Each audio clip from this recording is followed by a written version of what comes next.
Ay, hello, magandang buhay mga nanay, mga tatay ng tahanan, at mga nanay ng tahanan.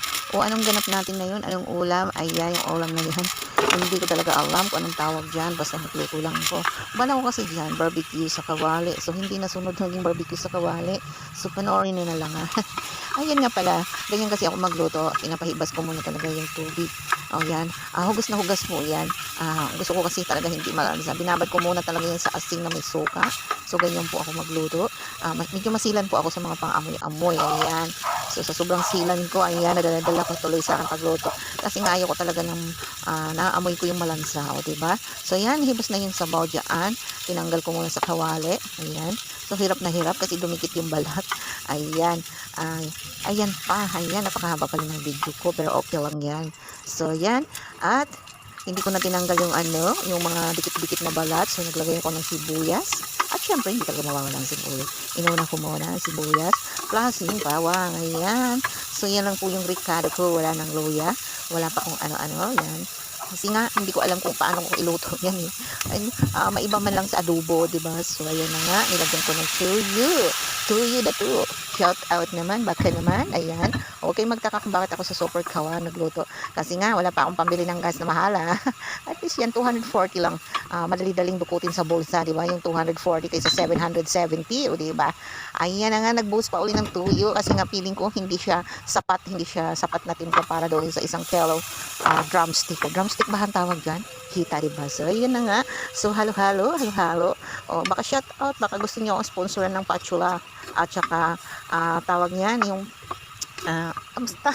Anong tawag yan kasi tissue lang yung aking pinakaano dyan kasi mainit. Ayan na nga, binuhos ko na nga pala yung kalamansi dyan kasi para bawas lansa talaga. Ganyan po talaga kasi ang pagluto. Wala palagi pong may kalamansi. Kahit sa ang bagay po, nilalagyan ko po palagi ng kalamansi. Ay kung meron po kayong lemon, pwede din pong lemon. Huwag din naman po uso dito ang lemon. Hindi doon na lang tayo sa lemoncito. Di ba maliit na lemon? Kasi yung lemon malaki. Ang lemoncito is maliit. O, di ba? Ayan, tinignan na ni Intan. Yan. So, yan. Ay, ano ba talaga, Inday? Barbecue sa kawali ba yan o ano? Basta, hindi ko talaga alam kung anong ideya ang meron dyan. Basta ang ricado ko lang, tuyo, kalamansi, bawang at sibuyas. At syempre, nilagyan ko rin ng konting asin. Pwede ba naman yung walang asin? At saka nilagyan ko pala ng konting asukal, o, di ba? Para ma-mix yung lasa ng timpla. So, ganyan ba kayo nagtimpla pag nagluto? May konting asukal para mabalance. Ayan nga pala, syempre nilagyan ko siya ng isang mug na tubig na mainit na para naman maluto yung kaloob-looban ng drumstick na yan. Hita o drumstick ba? Ayan nga siya. So, binabaliktad. Ayan, nabubulol na ako kasi ang hirap talaga mag-voice over. Ano ba? Ayan, so, ayan na nga, walang paminta yan, Inday ha. Walang paminta, hindi ko nilagyan. Basta ang timpla lang dyan, bawang sibuyas, konting asin, tuyo, at konting asukal. O, diba? Ayan na nga, kulong-kulo na siya, nag-sticky na yung sabaw. So, pwede na siyang tanggalin. O, diba? Tanggalin ang sabaw, isit aside. Sit aside na naman, naka-English na naman si Inday. Ayan, ay, very good ngayon si Lucky. Yung hindi ko makakahol, hindi katulad kahapon. Diyos ko, kahulang kahol si Lucky. Ang boses ni Lucky, aw-aw ng aw-aw. O, yan na nga, tuyo na, tinanggal ko na yung sabaw dyan. So, ayun nga, kasi nga, dapat talaga yan barbecue sa kawali. Ewan ko lang kung tama ba yung pagkaluto ko yung barbecue sa kawali. Kasi hindi ko alam talaga yan.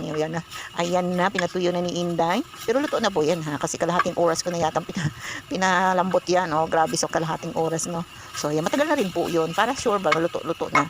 O diba? At namimix na yung mga ricado. O diba? At importante doon yung lemoncito.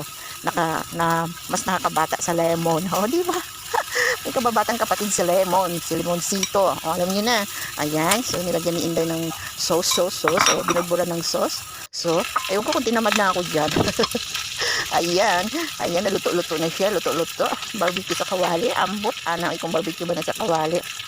Basta pag sinabi ng anak ko, ma, ang sarap ng luto mo. Ay, thank you. Nagustuhan niya yung luto ko. Hindi daw. Ang luto ko lahat pachamba-chamba. Ayan na nga, luto na, di ba? Napakasarap. Ayan, ang sarap kumain dyan. Promise. Ayan. Nangiingit ka, Inday. So, ang sarap talaga ganyan. Ayan, nag-i-ending na naman ako. Salamat sa inyo at sana panoorin niyo po ang aking vlogs. Thank you po. Share po at saka like. Thank you.